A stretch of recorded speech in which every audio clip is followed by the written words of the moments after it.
All right. Welcome back, folks. Thank you for sticking around. We've got David Rogers from Democracy Matters with us for as much of the hour as he feels like hanging out.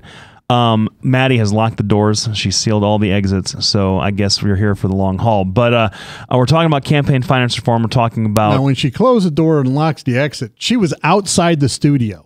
Yeah, so she's already running. Yeah. Oh, it's a tough situation. She's not going to lock herself in here with us. No. I wouldn't even. I'd be loath to suggest something like that. It's basically going to become a terrible dinner conversation with the you two guys. I'm just saying. So, Doc, you have some things that you want to ask our guest here tonight. Now, you are not somebody who is against campaign finance reform. We've talked about this a lot on the show. That's right. You are somebody. Now, before you get out into this, I kind of answered my own question that I asked you the last segment kind of in my head, and I think that a lot of what we're seeing this cycle is reaction to the last 6 years post Citizens United, where we are now seeing all of the high-minded folks like your Larry Tribes and I'm pretty sure he's against it, but some of your con law scholars say, hey, this money is speech, and there was a lot of sort of to do about that early on, and we're seeing more of the practical side of it now, and so I think that could be part of it. But Doc, you had you wanted to discuss sort of where the organization is, where it's going, and how it's doing what it's doing. So Now, I don't think anybody disagrees, left or right, that we have to do something about the monies that pour into these campaigns. 2008, Barack Obama spent $1 billion, and John McCain spent $750 million, maybe $800 million, something like that. Almost $2 billion. And all I can think about is, you know how many kids in Africa we could vaccinate? How many clinics across the world to offer health care we could fund with that money? And that's just the direct campaigns. The indirect campaigns funnel trillions into these political elections. Would you say that my estimates are off at all? No, you're pretty accurate. Yeah. So it's obscene. So it is obscene. I'm a money guy. I'm like, more money, the better. But the bottom line is it's obscene how this goes. So what is your approach? I mean, what is your final goal? What would be good for you and Democracy Matters in which you could say, well, we finally won this fight? Well, first our approach. Watch him squirm. Camera on. First our approach is more or less a simple grassroots approach, which kind of a standard issue advocacy campaign approach, which we go to candidates' events. We do what's called bird dogging. Try to get a question in with them.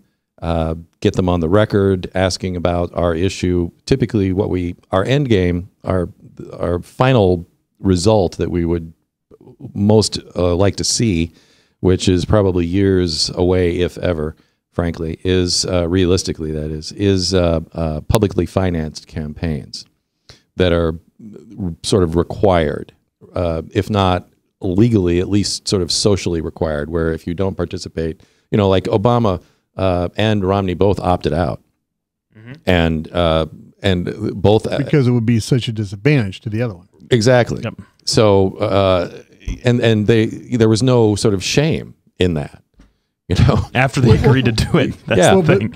But here's the thing. Here's the problem I find with that. The people that control the purse strings are those people in Congress. So if suddenly you give them almost carte blanche, suddenly they're going to go, well, hey, we spent $1 billion this year in order to have an effective campaign and to let everybody know, including those poor folks that don't have a TV or an internet or anything else. We're going to have to spend $10 billion to do this. Right. How are you going to stop these guys from doing that? Because there isn't a way to really stop them outside of voting them out of office. And if you give them the keys to the national purse strings, how are you going to stop that? Right. It's a tough slog, honestly, and obviously. Well, yeah, it's a step at a time. Yeah, we both agree. But my question to you specifically is, how are you going to stop these thieves from raiding the Treasury just to provide more ammo for themselves? Because the bottom line is the Democrats and the Republicans and even the independents are all in this together. Right. Exactly. You mean if it's a publicly financed system? Yes. Right. Okay. Well, in that, the basis of at the core of a publicly financed system would have to be limits on spending. And But who would determine those limits?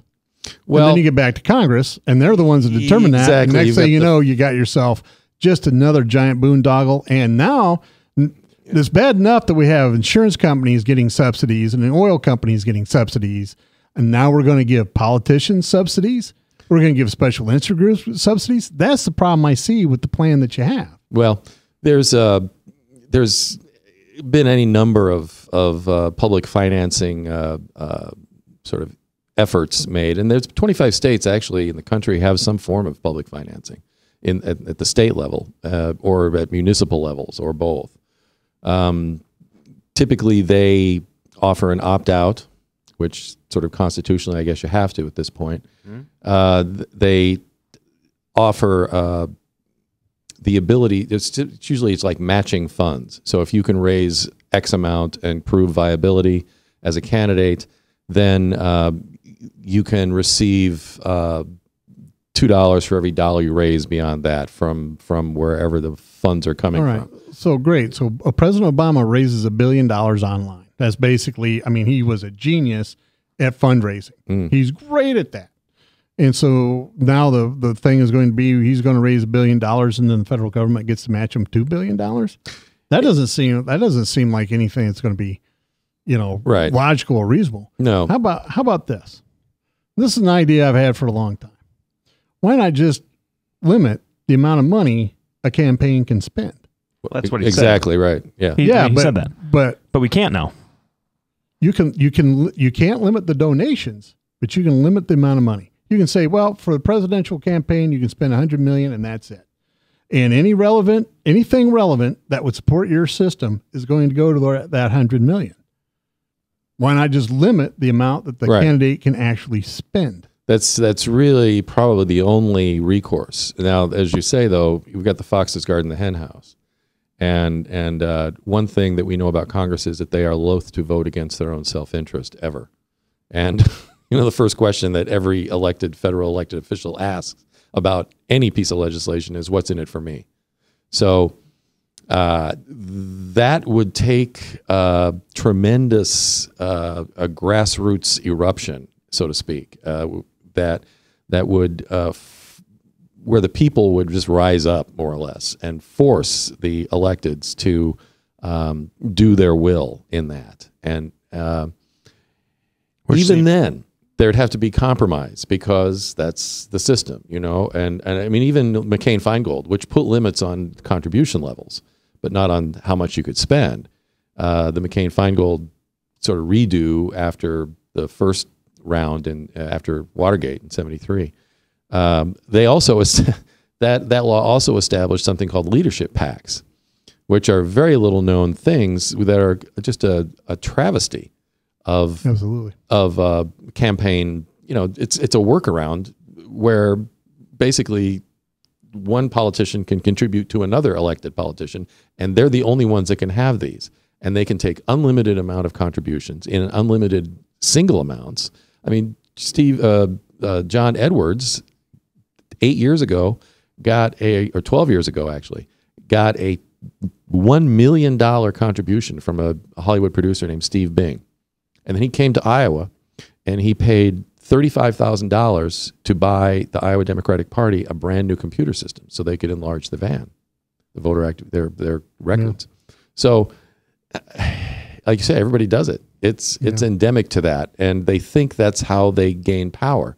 So we have to. It's really incumbent on the people, as tough as it is for everyone to kind of get together, to let them know this is not how you get power. You get power from us, the people, one at a time. Well, I agree with that final statement 100%. We're right up against a break. We're with David Rogers. He is the Iowa coordinator for Democracy Matters, apparently a nonpartisan group that wants to have finance reform. He and I are already disagreeing.